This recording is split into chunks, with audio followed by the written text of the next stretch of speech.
इतिहास गवाह है कि 9वें भाग में हम जानेंगे गद्दार नेहरू ने कैसे भारत की 43,000 वर्ग किलोमीटर जमीन को चीन को दे दिया, जिसका भुक्तभोगी आज भी भारत है। कांग्रेसियों ने हमारी रगों में यही डाला है कि चीन बहुत शक्तिशाली देश है और हम उससे लड़ नहीं सकते।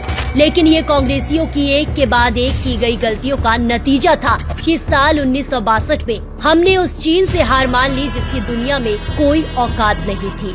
1962 में चीन से हुए युद्ध में हम हार गए।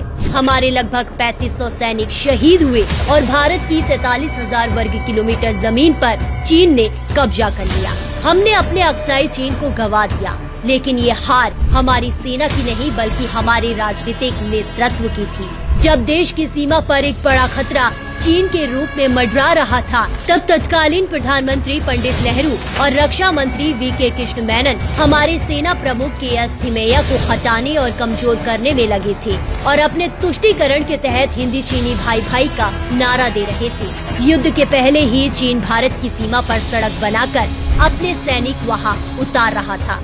लेकिन कांग्रेसियों की मानसिकता विकास की नहीं विनाश की थी। तभी तो गद्दार नेहरू ने भारत के अक्साई चीन और तिब्बत को एक बंजर और बेकार भूमि कहकर वहां विकास करने को बेकार बताया।